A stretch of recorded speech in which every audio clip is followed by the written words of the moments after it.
Hello, music fans. We've made it through March 2024, so now it's time to talk about my top 10 favorite albums that came out in March 2024 in metal, rock, and prog.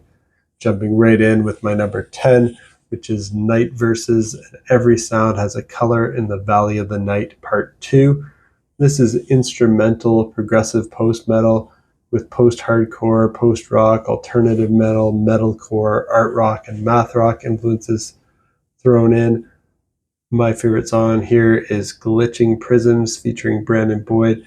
Now, this is just an excellent album.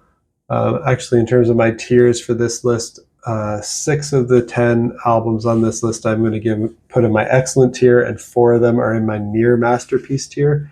There were none that got a full masterpiece tier for me this month, but these are all in my second and third highest tier of the rating system that I'm using on my channel. For this album by Night Verses, it's their 5th album. They're a band from the US. Again, mostly instrumental, but they're excellent and interesting instrumentals that have this cool atmospheric vibe and also some heavy parts. They used to have a singer called Douglas Robinson, but the band announced his departure in 2017, so Night Verses no longer has a vocalist, but they do feature a couple of guest vocalists on some tracks. To me, this generally has a progressive post-metal and post-rock vibe, but it's got that alternative metal and metalcore in there as well. Glitching Prisms has vocals. It's my favorite track on first listen. There's another track called Seance that features Justin Chancellor of Tool, which is also great. Slow Dose is another one that features female vocals, is also great, and my next favorite after Glitching Prisms. All in all, Every Sound Has a Color in the Valley of the Night Part 2 by Night Verses is an excellent album, but my favorite 2 tracks are the ones with vocals. I feel like some of the instrumentals could have been benefited from having vocals. And there was some spoken word that was all right, but sometimes spoken word can get a bit annoying for me. Number 9 is Makari and their album Wave Machine. This is more on the post-hardcore side with emo, pop punk, progressive rock, ambient, and alternative rock influences as well. Check out the song Soul Stealer for a preview of this. This is another excellent album. It's the 2nd album by Makari. They're a band from the US that features the vocalist from Monuments and Termina, who I think is just an amazing vocalist. That's Andy Sizek. And this is him focusing on more of his emo and pop punk vocal style, whereas in the other bands, he focuses more on his metalcore and screaming vocals, but he sprinkles in his softer voice. This one's all clean vocals. I'm not always big on the post-hardcore and emo sound, but I really like this style, this subcategory of post-hardcore that has this great guitar work. If you're a fan of bands like Hail the Sun, you should like this. My favorite tracks are Closer and Soul Stealer, with Soul Stealer being my favorite. Number 8 is Whom Gods Destroy with Insanium. This is progressive metal. Check out the song Crucifier for a preview. It's their debut album. They're an American supergroup that features Derek Sherinian on keyboards, formerly of Dream Theater, Planet X, Black Country Communion, Sons of Apollo, and more. They feature Ron Bumblefoot Thal on guitar, formerly of Guns N' Roses, Sons of Apollo, Asia, and more, along with vocalist Dino Jelisic from Trans-Siberian Orchestra, Whitesnake, and from Michael Romeo's most recent solo album. They round off the band with drummer Bruno Valverde from Angra and bassist Yas Nomura. My favorite track on this Whom Gods Destroy album was Crucifier, because I love the riffs, the time signature changes, and the solos. But really, the guitar and keyboard solos in every song on this album are amazingly good. Hypernova 158 is a solid instrumental track. I recommend this album to fans of Sons of Apollo, Symphony X, Dream Theater, and then a bit of that groovy, syncopated Meshuggah and Pantera style riffs. It sounds like a mix of that with Sons of Apollo, Symphony X, and Dream Theater.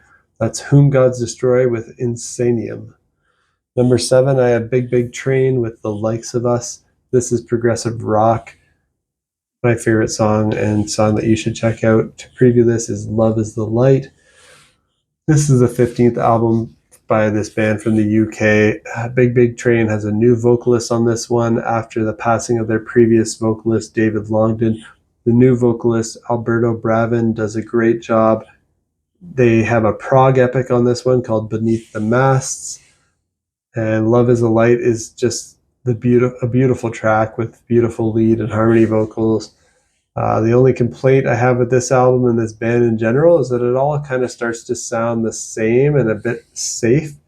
Pretty much every song has this emotional but uplifting ballad singer-songwriter style to it, where it feels like the song is essentially a singer-songwriter song that's been put through a progifier, often just by adding some instrumental proggy interludes somewhere in the middle of the song where they can let their amazing instrumental chops loose and play intensely and do some odd time signature stuff just to go back to that singer-songwriter verse or chorus after.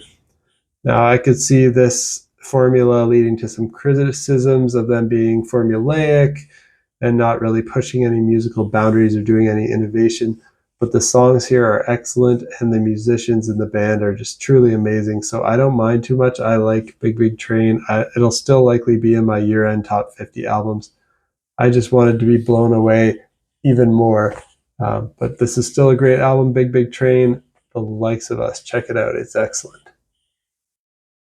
Number 6 is an EP by Artificial Language called Distant Glow. This is progressive metal. Check out the song Rain Follows for a preview. Great EP by this American band. It's progressive metal, but it's got clean vocals, no harsh vocals here. Very fast and busy guitars, playing a lot of neoclassical inspired riffs with arpeggios. If you're a fan of Art by Numbers, the rhythm guitarist in Artificial Language, Victor Coral, was also in Art by Numbers. So you'll probably like this band. It's also similar to the Human Abstract and Protest the Hero with the fast guitars, but unlike those bands, this is all clean vocals, so you don't have to worry about screams if you're not into screaming. I also think fans of Caligula's Horse, Leprous, and Thank You Scientist will like this. I love the 2 full-length albums that Artificial Language has made so far in their career. I think they're both in my near masterpiece tier of quality. And the quality of this EP matches those, but since it's an EP and not a full length, I'm just going to call it excellent rather than near masterpiece.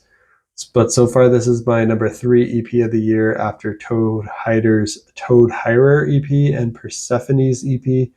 These EPs are just all so great that they might end up in my year-end top 50 albums, even though I don't typically give EPs that honor.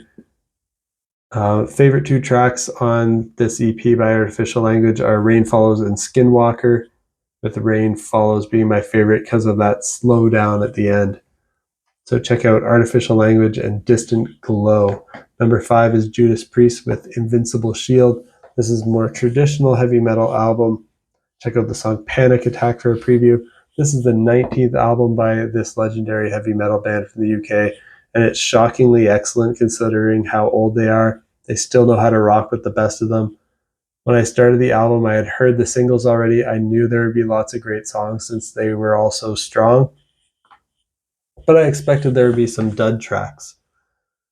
But I started the album, I kept getting served with banger track after banger track.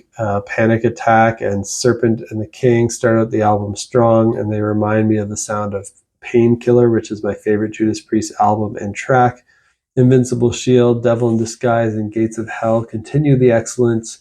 The guitar solos, leads, and riffs are great. Rob's vocals are powerful. Crown of Horns slows it down a bit, but I don't mind that because it's a catchy and powerful song. It also has a great solo, and it's at the perfect spot for the first slower song on the album. As God Is My Witness and Trial by Fire are also excellent songs. Escape from Reality, Sons of Thunder have an almost thrash metal sound to them to my ears. And some of the tracks on the album have this almost southern rock combined with groove metal vibe that just makes me bob my head to the riffs. Giants in the Sky had a part where it went to acoustic or maybe Spanish classical guitar, which was a nice surprise. and it has an anthemic chorus. And to my surprise, there were no duds among the standard track listing. There are 3 bonus tracks to this Judas Priest album on the deluxe version. I could see why they're bonus tracks, as 2 of them are the weakest tracks for me. Fight of Your Life and Vicious Cycle, which I'd say is the only real dud on this album. And then there is The Lodger, which I think is a bonus track because it doesn't fit the style of the rest of the album. It's more theatrical, neoclassical, and melodramatic sounding, and could have fit in on their Nostradamus album. But I think The Lodger is actually great. It could have been on the standard album to add some more variety. All in all, Invincible Shield by Judas Priest is surprisingly good. Probably my top 5 Judas Priest albums of all time, I think. And I won't be surprised if it ends up in my year-end top 25 albums, which I did not expect given how old they are. And number 4 is ALMO with their album Reconciliation. This is progressive metal, and this is a near masterpiece. This is a debut album by this one-man musical project from Sweden. The man here is Benjamin ALMO Thorsel, formerly a member of a band called Frozen Realm, who I'm not familiar with. The first single I heard from this was called Winter Hound. It was great. It was reminiscent of Between the Buried and Me. When I started listening to the album in full, I thought the first 2 tracks were good, but they didn't really grab me too much. It made me think this might be a typical one-man do-it-yourself prog metal album that's good but not amazing. But then the 3rd track came in, and that's called Hope. It's just such a great track. It surprised me in a good way when the flute part kicked in. Panic Attack's also a great track. The title track, Reconciliation, is a 20-minute epic. That's my favorite track on the album. And it just blew my mind. It has a Gentle Giant style a cappella syncopated vocal part. I'm always a sucker for that. I can hear the influences of ALMO, influenced by bands like Haken, Devin Townsend, Between the Buried and Me. But I'm happy to hear those influences because these are some of my favorite bands of all time. This is a near masterpiece that any prog metal fan must hear now. Needless to say, I'll be listening to anything ALMO puts out in the future. Number 3 is Professor Caffeine and the Insecurities with their self-titled debut album. This is more on the post-hardcore emo side, but it's got a lot of progressive rock influences as well as indie rock, alternative, math rock, and power pop. My favorite track on this is That's a Chunky.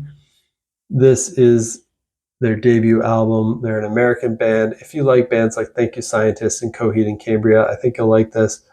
Also, for fast guitar work like Protest the Hero, Hail the Sun, Idola, and Dance Gavin Dance, it sounds like a mix of all those bands. It's got the jazziness of Thank You Scientists, the emo style vocals that these bands have, but it's only clean vocals. There's no harsh screaming here. The fast guitars and drums that all these bands have is mixed in here, but with the catchy pop rock hooks that Coheed and Cambria has. If that sounds appealing to you, check out Professor Caffeine and the Insecurities. Number 2 is Vicinity and their album 8, the Roman numeral 8. This is progressive metal. Check out the track The Singularity for a preview. This is the 3rd album by this Norwegian band. The opening track's just amazing. It reminds me of the band Terra Maze from Australia. And of course, it's hard to avoid comparing them to Dream Theater as well when you play this style of prog metal. Great metal riffs, instrumental virtuosity, guitar solos, keyboard solos. Shape of Life is a softer song on the album, but also a great song. I think fans of Dream Theater and Terra Maze will love this. Check out Vicinity and their album 8. And then my number 1 album of March 2024 is Turbulence with their album Binary Dream. Another progressive metal album. Check out the title track for a preview here. This is the 3rd album by this band from Lebanon, but this is the first album I've heard from Turbulence. Since hearing it, I went back and listened to their full discography, and everything they do is just amazing.